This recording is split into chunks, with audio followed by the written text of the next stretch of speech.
absolutely mainstream today. 3, 2, 1. This is it. Welcome back to the Daily Download. My name is Stumpy. My name is Cole.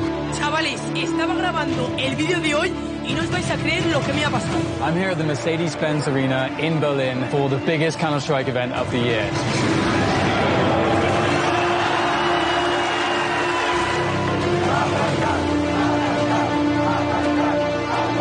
People are super engaged by it, and people will continue to be interested in it. I think that's what blows people away, is the scale, how serious it looks, and how passionate the fans are. It's the largest segment in the entertainment industry, and it's still growing at a very rapid pace. There's a lot of hype around esports, and maybe we have to calm expectations to a certain level, but that it's going to grow is without a shadow of a doubt. That it's going to grow at a high pace, faster than other forms of media, is also without doubt.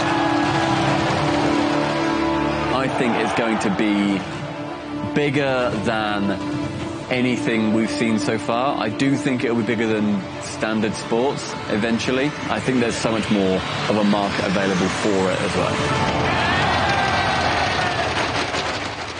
And we have a good time, don't we, Hayden? Allegedly. Allegedly, indeed.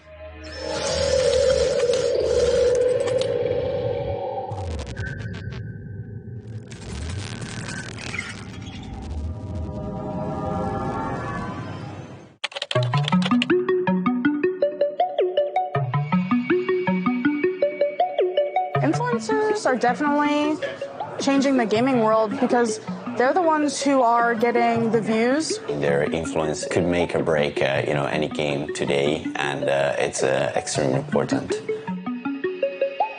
Para mí, en la sociedad actual, yo creo que los influencers destacan un papel bastante importante porque la verdad es que brindan bastante entretenimiento y yo creo que sin ellos pues la sociedad sería muy diferente.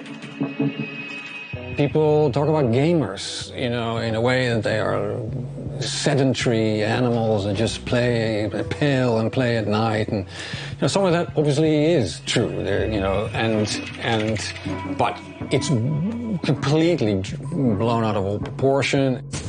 What esports does kind of is actually pushing, I think, all different, entertainment mediums to kind of take a look at, what they're doing, why do people watch, right?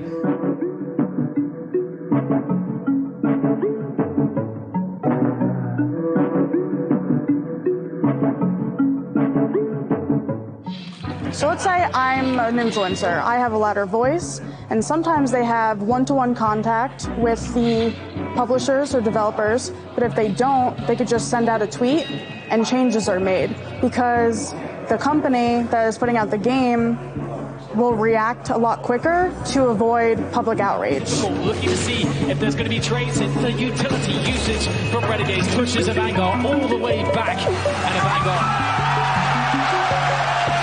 There's more ways to be entertained than ever between your cell phone in your pocket, all streaming service, all everything. So I think it's just kind of like on a grander scheme, this kind of competition for people's attention. Maybe remember hashtag Killer in the Bag. You're an OG DDL fan. You are. What a world. I have casted in high pressure situations. I've casted on BBC Three and on BT Sport 3. So to an audience that isn't sort of down there to watch the game. I'm not sure that's true. If I mess up, then there are going to be people at home thinking, oh, esports is a bit rubbish, or it's just a bunch of kids shouting over a video game, do you know what I mean? So there is certainly an element of professionalism that I've had to have with the knowledge that there are lots of people watching me as well. Vale, perfecto. Primera kill de la partida, parece ser que el chaval no tenía nada de nada y lo hemos conseguido matar. Para mí un influencer es una persona que detrás suya tiene un público que le apoya y también hay que tener en cuenta de que es una gran responsabilidad. I got my community and they have stuck around for many years. I've got quite a big following in South Africa, which is quite nice. I get loads of Instagram DMs from just loads of South African people just saying, hey, I love the daily download. I'm like, cool, good for you. I'm happy you had a good time. Oh, we're feeling a beetle. For God's sake. Oh, it's chewy. Sorry, I was quoting Yoko Ono there. Yeah.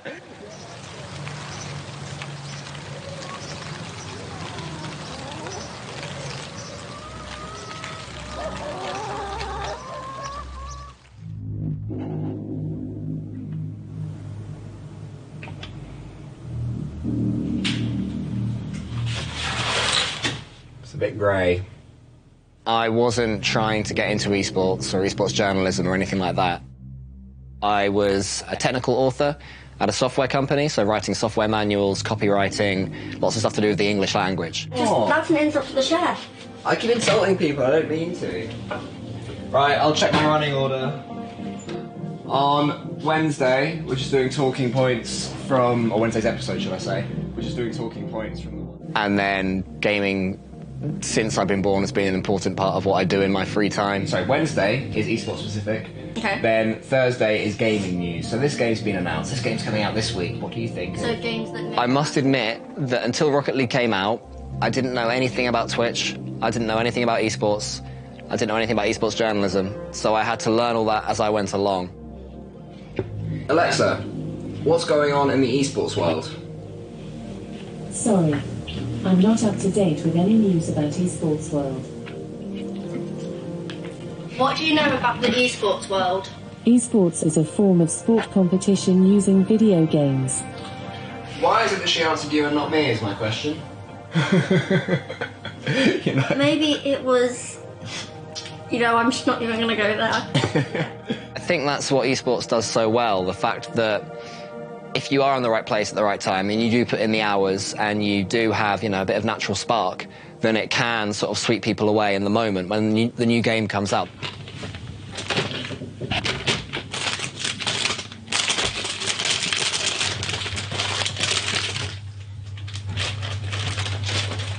Thank you very much. Now we make podcasts about the esport. We'll make YouTube content about the esport. We've sort of found our niche in the world, but it has taken a while. Yeah, I need 5 T-shirts, one for each day that we record. But this is one of them. 1, 2... 3, 4, and then I'm wearing one. Cool. Okay, let's go. Where's your bag? Behind you. Ta-da! It's a magic trick. Right.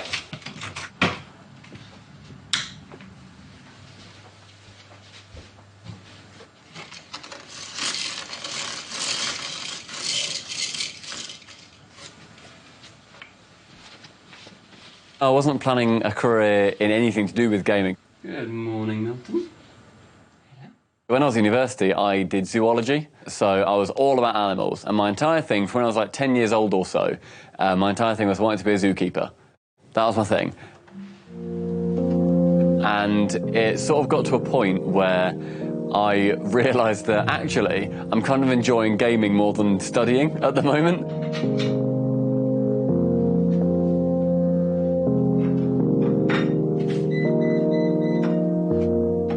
So I ended up doing that a little bit more, and then I thought while I'm sort of gaining more popularity, more following, I thought I may as well just follow that trend, go into game while I can, and if it fails, then I can be a zookeeper. I can just sort of fall back on that, and maybe in 10 years I will be. But at the moment I'm just sort of, I'm riding that wave. Do you ever... No.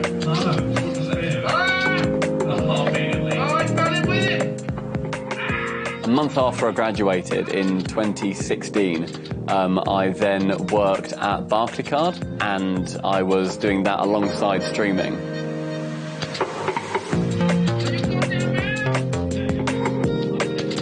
At that point, we were sort of working between normal work, which is 35, 40 hours a week, and then streaming as well. It was about 70 hours a week we were working for about a year and a half.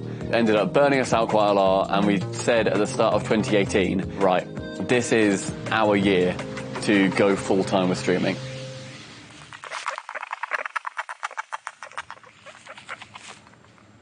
And in the end, it got to, I think, part-time at Barclaycard. And then they basically asked, hey, we're going to be moving on to a brand new process. You have to learn it all again. I said, I quit then.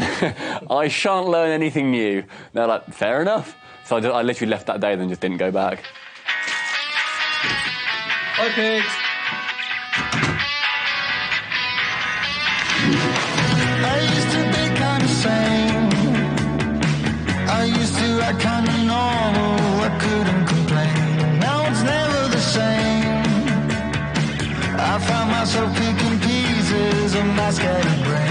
Stumpy Goblin, he's an incredibly quick-witted person who sometimes is mean. He can be, you know, a mean goblin, but equally he's got a heart of goblin gold. You just got to sort of dig deep to get to it. Now, I've enjoyed working with Stumpy for a long time, and thankfully our talents are different. I wish that I was a madman, so bad maybe I will fall for you. He was a viewer in my chat when I first started streaming, and then I met him. Well, he insisted that I meet him. He was like, oh, come for a drink with me. Eventually I relented. And then when my original streaming partner went to go and play professional Rocket League, because he always took the game a lot more seriously, I wasn't really enjoying streaming by myself. So I said to this Stumpy guy, hey, do you want to join in and do this with me? And he was like, yeah.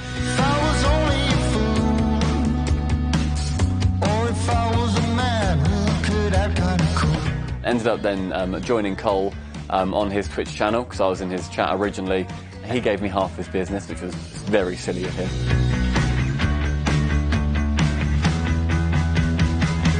This job, working for the Daily Download, actually came about because he suggested that we put our names forward for the UK Streamers of the Year Awards. And I remember saying on there, I was like, nah, there's no point for that. As if we're going to win, it will be, you know, a massive streamer. But someone said, no, let's do it. So I was like, all right. So we did it. And then our first producer, the way he found us and got us to host this show was by looking through the UK Esports Awards nominees. And he saw us, he wanted a duo. And that was that. So, you know, he's annoying, but I owe him that much.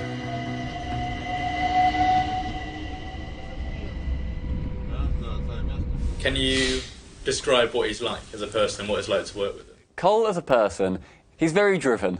Very, very driven. And when he gets an idea that he wants to do, he tries to do everything in his power to then get that done. For casting, I think that knowledge is the most important thing of all, because anyone can talk about what's going on in a video game and say, he's jumping, oh, he's punched him and now the team's won, whatever is happening, whatever's going on, right? But what really takes a long time to learn is the story behind that. The fact that this guy, you know, he's been trying to get to this point for 4 seasons and he left his job a year ago, took a massive risk. You know, all that knowledge that's in the back of your head about the players as individuals or about the moves they're pulling off.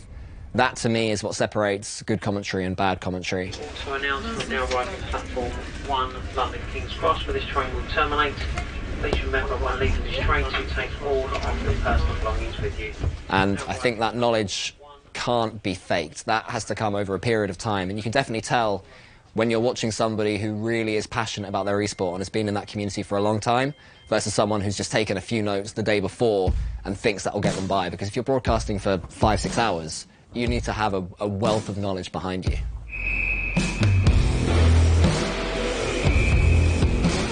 Sometimes former pros actually end up being in the casting talent and they bring with them a new perspective. If a former professional, now comes along to cast, they can say, I remember 2 seasons ago I was in this position, and they can talk about the conversations they were having. They can maybe say a moment where they lost faith in themselves, or if they've made a mistake and the person they're casting makes a mistake, they can actually give a direct sort of reference point of how that player must feel in that moment. So it's certainly a unique perspective.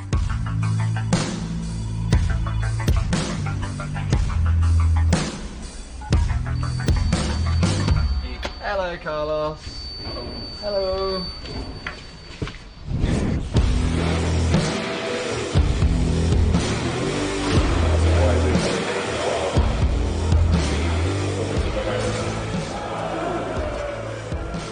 Casting is amazing.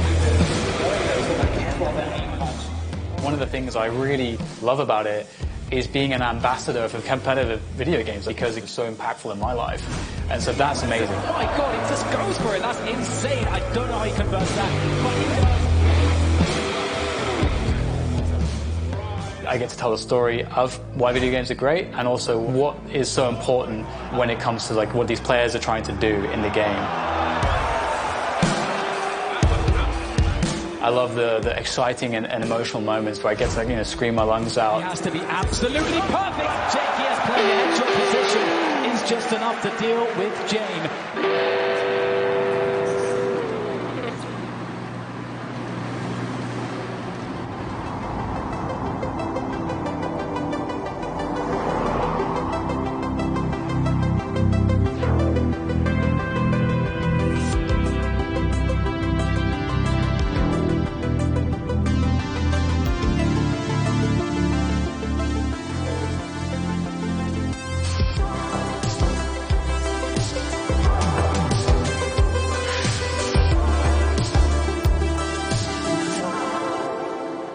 The most important thing to me whenever I'm doing a cast is to make sure that I'm doing the best cast I possibly can. I'm doing the players the best service I can in the way that I'm telling their stories. And I'm also doing the fans the best service I can in the way that I tell the players' stories. I can't just be hyping everything up if it doesn't make sense. I have to know the game to a very high level. Hello. Hi. Morning. Morning. You want yogurt? Yes. You want strawberries? Yes. Also, excuse your face. Peanuts. I have someone who's going to help me with my podcast, finally. I found someone. Who's that? He does production, mixing, composing. Just wants to kind of do esports stuff, like passion projects and stuff like that. Okay. Thank you very much. Today we need to Okay, that's enough. sit down and go over your schedule. Okay. Anyways, and you also need to call your mom this week. We need to talk to her this weekend. She misses you. Okay? Okay. One of the things that makes Dan unique as a talented commentator in esports is that he's been able to transition across multiple titles and always retain a level of knowledge of the metagame and the competitive side, which is extremely high to the level of professional players in those games. And that obviously requires a lot of passion, but also a lot of skill of being able to, translate across different titles. Let's get a copy. Okay. So, the first thing that we need to talk about today is when you're going to be editing your podcast. Never. When talking about Dan as a caster and a gamer, I think everything applies to both. He's a great person, he's a hard worker, and he's approachable, which I think in both realms is really helpful. As a gamer, you want to make sure you're communicating with people and you're being a great teammate and you're being helpful, which he is. And as a caster, the same things apply. He's really interested about working hard, giving himself feedback, giving others around him feedback, and being a good teammate on stage. I'm going to probably play some Counter-Strike. All right, I might be here. Yeah. Feel lucky. Have fun.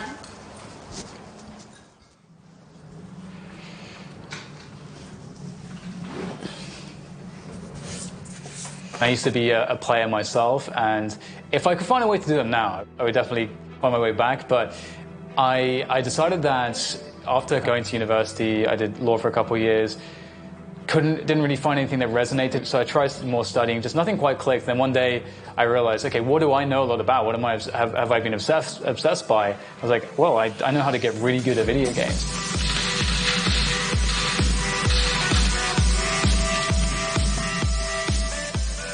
And I'm like, oh, okay, well, why don't I just try to make some analytical videos? So I started making content on YouTube, and then what happened was this company, Face It, was starting a studio at a similar timeline. We discovered Dan on YouTube in 2012, and we contacted him and asked him if he wanted to do a live show with us. Do you want to fly down to Milan in 2 days? And I was like, yeah, sure, I'll go down to Milan. That sounds great. And he decided to accept and come to our studio, and from there he developed to be one of the top commentators for esports globally.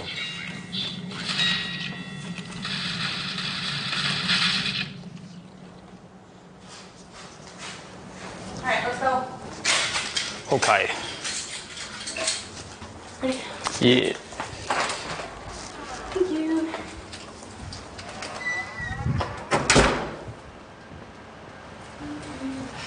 I want to play Counter-Strike. I know, Dan. I know you want to play Counter-Strike. Really? You want to play Counter-Strike? I'm so surprised. Just waiting for my time to come back to competitive play. Nerves used to be a thing for sure for me, just because of the amount of people that are watching. Back in the old days when I first started doing majors, I did my first major at the end of 2015. Valve actually put this thing in the game where they would aggregate all the numbers into one number, and it would show you this many millions are watching right now. And it would just pop up on the screen every so often, and I would look at it and be like, holy shit, this is kind of crazy. And it never threw me off of my game, but it definitely gave me that kind of nervous, anxious kind of feeling. Okay, fine. Dream car. Aston Martin DB9, probably still. Nice. Yeah. Because it's British? Yeah, because if it's good enough for James Bond, it's good enough for me. Since I got used to that, I don't get that from a number. However, there have been a lot of situations where I've been nervous because it's the first time doing something. When I worked with TBS for the first time, I'd never done, national television in the States before. It's really serious over here, and that was an amazing experience in this live studio, and I was very nervous for that. The things you see in on the horror stories. Yeah. His exact quote is, "I think parents have got to accept." Being in front of a camera, I don't think I've ever been stressed about it ever. I've always been happy to be like the centre of attention and sort of be a bit of a show off and just sort of be a bit dumb and like be the butt of a joke. That's fine. It's great. Somebody has to be. It's just a fun thing to do. When I first started doing this, I watched the show back. As anyone would, I'm looking at myself and I'm thinking, why wasn't I smiling at this point? Or, why do I look like I'm sort of daydreaming off into the distance? Are you ready for the cold? Yeah. Are you ready for this? Yeah. I need to get you back. Right. Are you ready? Are you ready? Do it. Are you ready? All the way down the back. Do it. Do it. I thought I was ready, but I wasn't. Can you describe him in 3 words? Really generous lover. Should I redo that? That's from experience. It's from sort of peeping through the cupboard. Just... Stumpy Goblin in 3 words. Overly tall, full stop, funny. I would say passionate, real, and driven. Passionate, real, and driven. This is printing money. We have to make more. He's one of the most driven people I've met, and he cares a lot about the community that we've sort of generated for ourselves as well, because they're the people that have meant that we are able to have this as a full-time thing.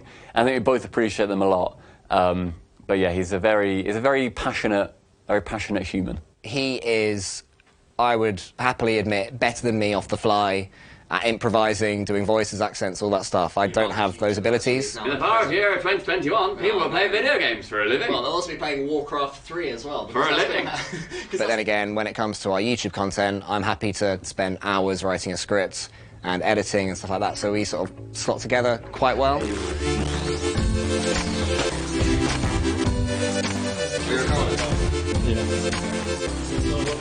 I think it's funny how they have an excellent relationship with each other, and at the same time that relationship seems to be built on them sort of intentionally wanting to hurt one another, and how those two things kind of flow together. It comes through on the screen, and I think in any sort of dual-headed show, when the chemistry between the two hosts works the way it works with them, that makes for a really good TV viewing. So I'm biased, but I'm a fan of the show. I think they do a great job, and it's fun to watch.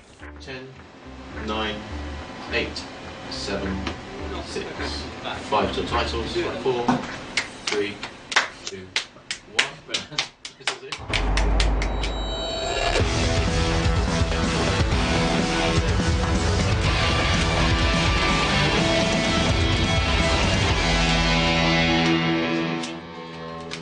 We were doing the most successful patty cake for about 15 seconds. That was really good. Really quick. My heart is like raised. Yeah. And unfortunately, about 2 seconds before we then started, it failed. It all went wrong. I don't know who to blame.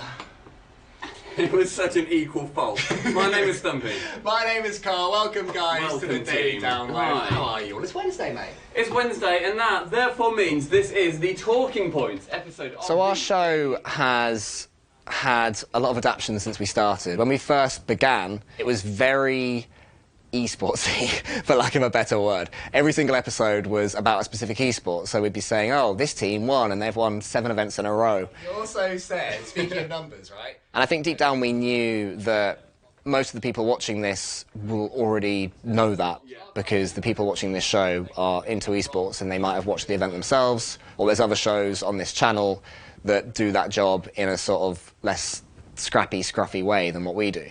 So over time we've started to change the format a little bit, and now we just do dumb stuff. Hello, everyone. Welcome to a very, very special episode. Very scary episode. Very scary episode of the Daily Download. My name is Stumpy. My name is Cole. We should talk about, like, gaming news, play new releases and stuff, but it basically just sort of ends up with us playing dumb games and then doing loads of forfeits from our production, like eating hot sauce, or we ate insects at one point. Da-da. Da-da, da-da. How are we doing? I love my job.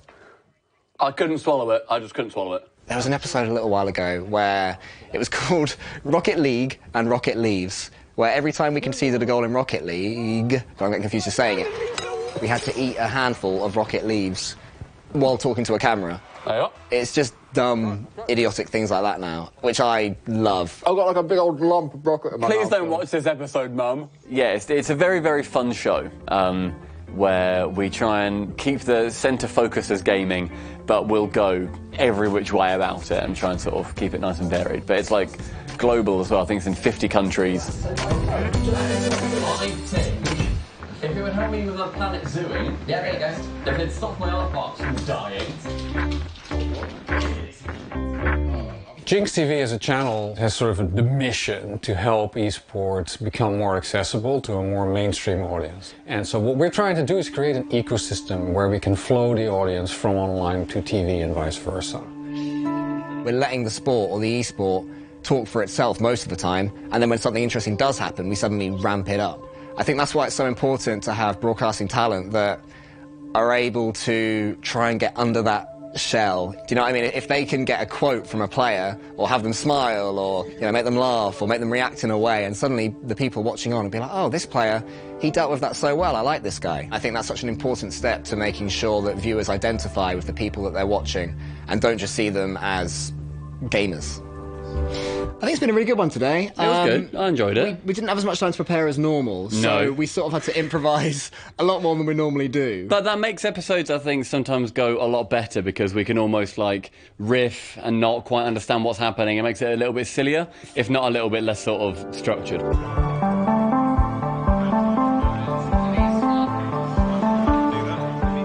One thing I really want to start getting into is stage hosting. So in arenas with how many thousands of people, I'd love to be the guy at the front, like, sort of like introducing teams and like, here's Team Fnatic, here's Team Liquid, Everyone's all excited. So I think work in big arenas and just travel and go to really cool countries and do weird things for the job.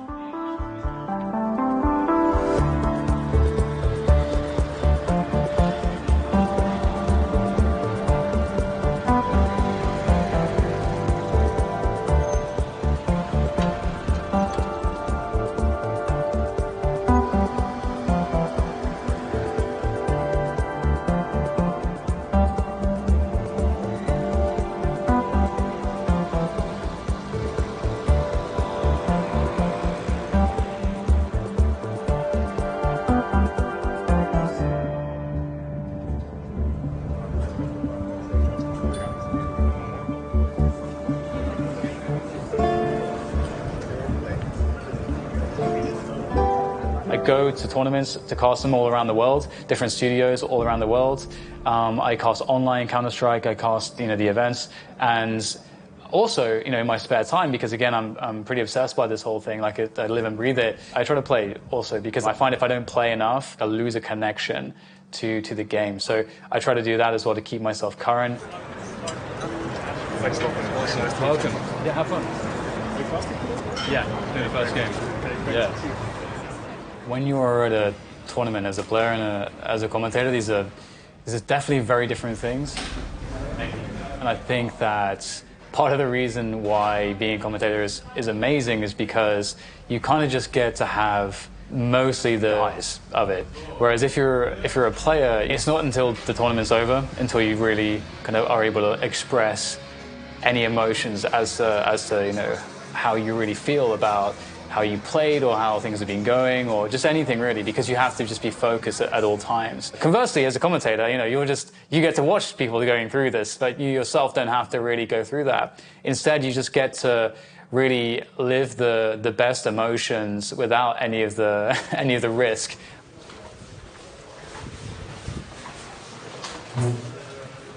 Hello.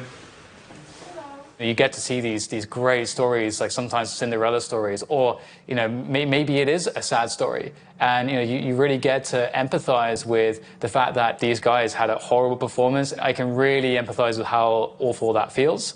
But yeah, as a commentator, I'm definitely emotionally more secure than if I was a player, I have to say.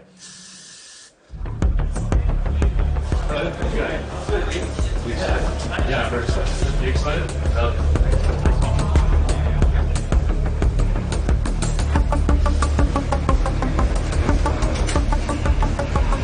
This is it.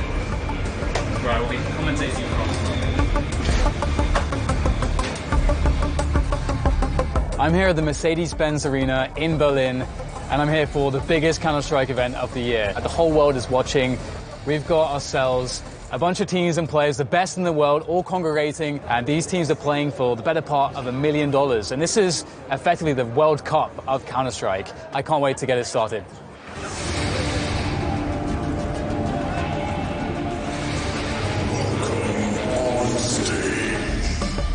I'm a perfectionist. I'm never satisfied with what I do. So I'm always looking back at how I prepared and if I can prepare better, because you win on game day based off of the preparation you did before game day. Renegades takes 2-1. Okay, look into the Renegades, the boys poised to get themselves to the grand final. Let's get into game. It's over to Jake. Nico will hold on to his Kevlar, but not the round indeed. Flashbang for short there for Azza. I always wondered when I got into it whether I would get bored of it or not, because I'm someone that I have to be stimulated by something that is a skill set that can constantly evolve. There's always a next level, because as soon as I start to stagnate in something, or if I feel like I've completed it, I'll get bored of it. And which is why, like video games, competitive video games so much, because you can never be perfect, which maybe is a problem actually, and maybe is the reason I spend too much time playing them. But ultimately, commentary is extremely nuanced, because you have all the freedom of the English language and your emotions to express and tell a story. He's getting aggressive. Oh my god, he just goes for it. That's insane. I don't know how he converts that, but he does. And I love explaining the game too, because I just love analyzing everything. So I love explaining things to people and doing it in a way where I bridge the gap between the expert and the layman. So I can explain something that is really complicated, but basically allows someone that's never really touched the game to understand the concept. And then that's going to invest and engage them more. I love that.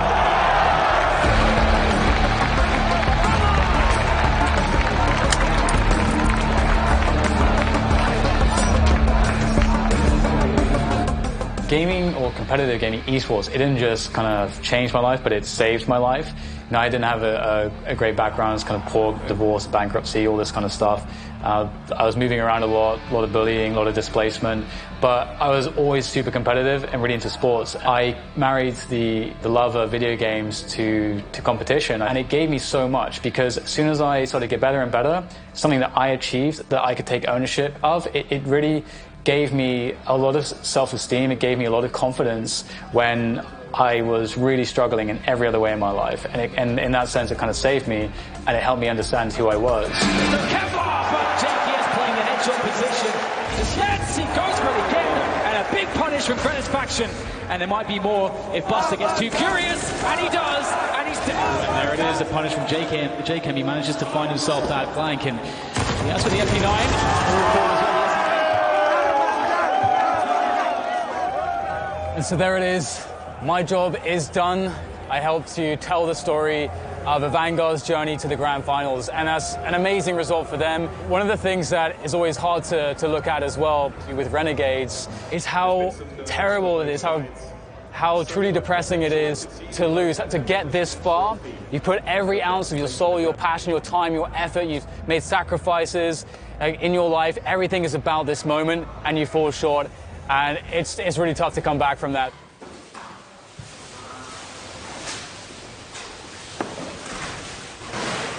That should be good, or? Yep. I think it's perfect. Thanks, man. It took me, I would say, 2 to 3 years to get used to fans, because for me it's like really weird, because they see you all the time on a camera and they develop a bond with you. But when I'm there in person, they're looking at me like they know me because they have that, they see me all the time. But obviously I don't know who this person is. But they're looking at me like I should know them, but I don't know them. So so it's that took me a while to get used to.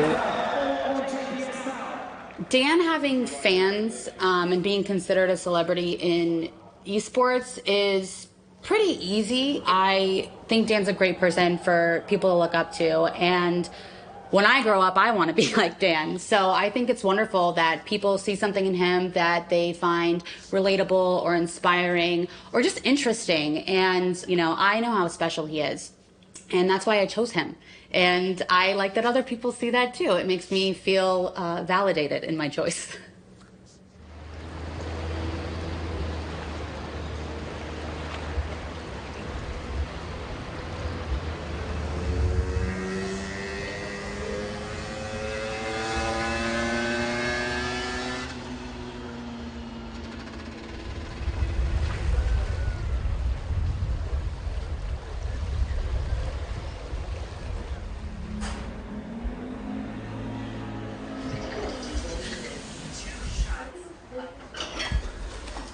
Pero no te digas porque si no...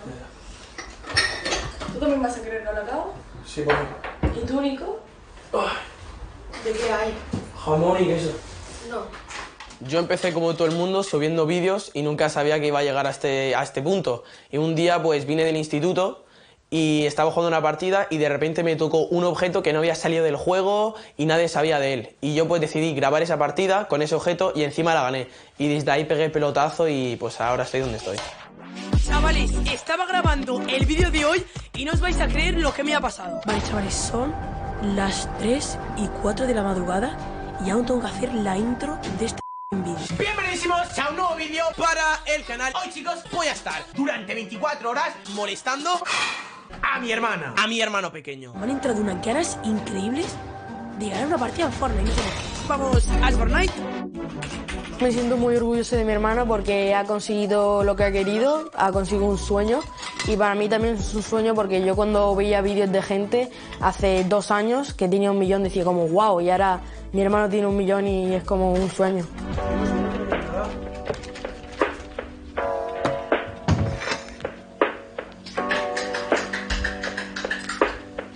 Digo, luego por la tarde, ¿qué hacemos?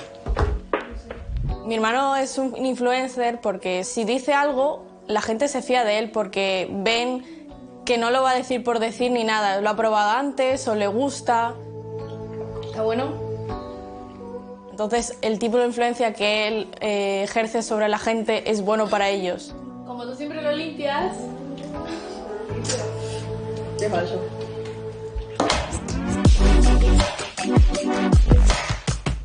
Mi juego favorito actualmente es el Fortnite y para la gente que no entiende qué es el Fortnite, es un juego en el cual apareces en un autobús, son 99 personas y hay un mapa enorme en el cual tienes que aterrizar, coger armas y el que consiga sobrevivir ante los 99 enemigos gana la partida.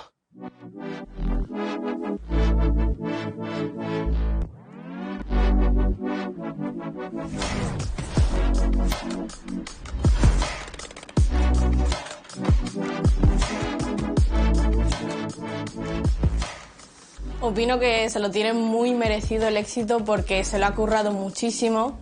Ha estado pico y pala subiendo los vídeos, editándolos, ha estado muchas veces negándose a hacer planes por hacerlo. Bueno, chavales, ya estamos en partida. Vamos a ir al ver Casas Adormecidas, que es un sitio donde suele caer muchísima gente. Esta partida va a ser una partidaza y con muchas kills. ¿Tengo pistola? Yo creo que a mis suscriptores les gustan mis vídeos por el humor o también puede ser por la manera que comento. Vamos a ver si nos toca ya la corredera. Y me toca un fusil. Me cago en mi vida. Que la verdad es que lo hago muy entretenido y aparte que no solo me centro en una cosa, sino intento pues cada día subir algo diferente y que al final no se haga tan aburrido. Madre mía, se nos ha complicado un poco la cosa. No tenemos materiales, muy poca vida. Estoy ahora mismo un poco la verdad, ¿eh? Tiene mucha alegría, divierte mucho, pero algunas veces sí que hay algún que otro pique. ¿Te has metido aquí dentro? Mira, que hay algo, porque has metido una moneda. ¿Qué moneda?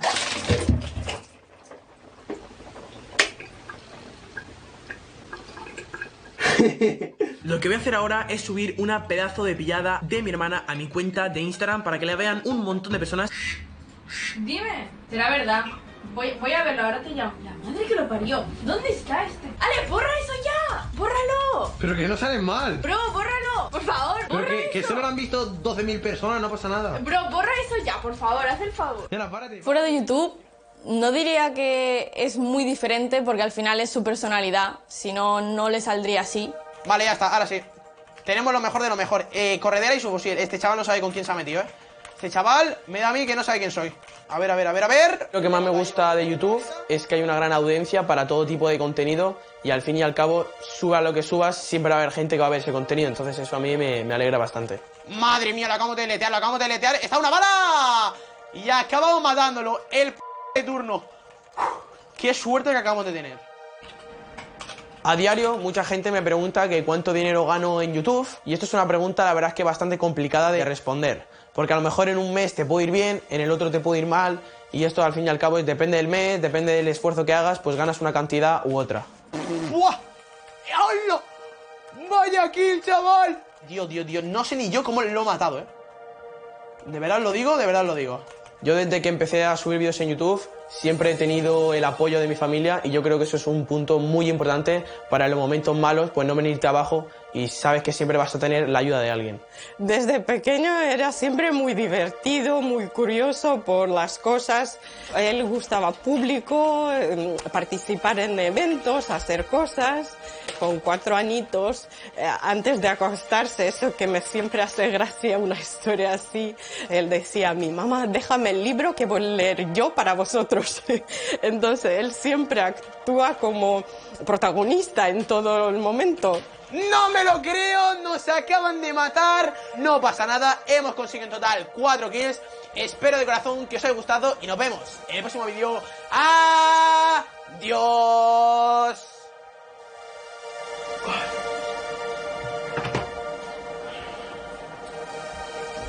Tengo que admitir que antes de que me introdujera en el mundo YouTube era un excelente estudiante. ¡Llámalo! Matías, ¿me escuchas?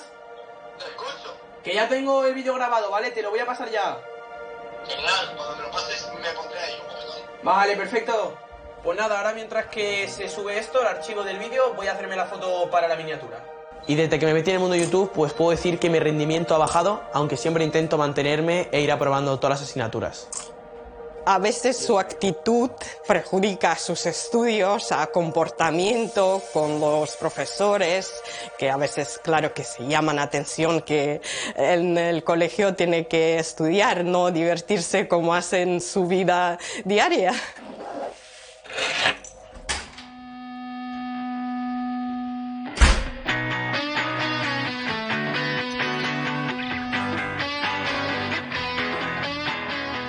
Yo creo que de aquí a un futuro todo el contenido que se va a ver va a ser online, por YouTube o por Twitch o por nuevas plataformas que salgan.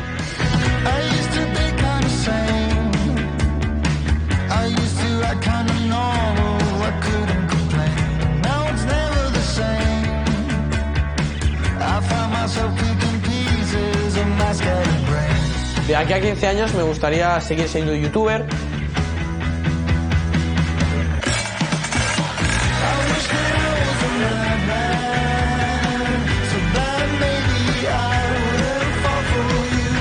Y si es posible estar en una casa con amigos youtubers, conviviendo con ellos en el día a día.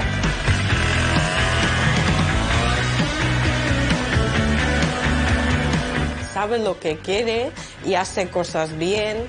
Alex siempre ha sido perfeccionista, le gusta hacer cosas y eso claro que me hace muy feliz.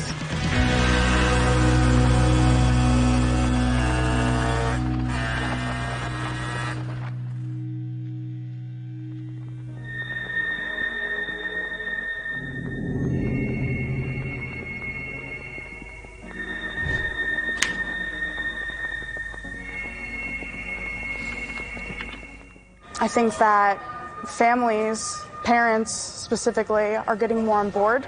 Because even like 4 years ago, a dad or a mom would kind of not be into their kids playing so many video games, thinking of it as a waste of time. But now, as influencers are showing, that it's more than that. I think that a lot of parents are becoming the soccer mom and the soccer dad of gaming. Yo, según lo veo y escucho cómo juegan entre ellos, los momentos que pasan ahí riendo, haciendo cosas, pensando, eso veo crecer como persona.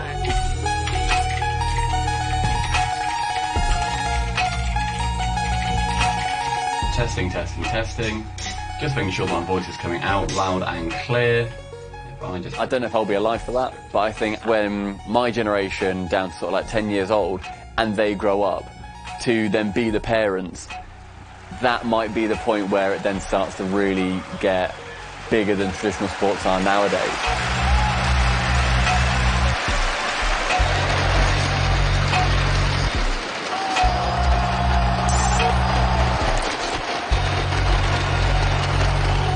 So many different like mainstream celebrities and people want to get into this world. Ninja streaming with Drake or going to London and meeting David Beckham. All these different kind of mainstream megastars are kind of plugging into this world a little bit more. Cool people playing this game, and look the way they look, and they have bazillions of followers online, and they're hugely popular, and they're making gaming so much more acceptable, so much more mainstream.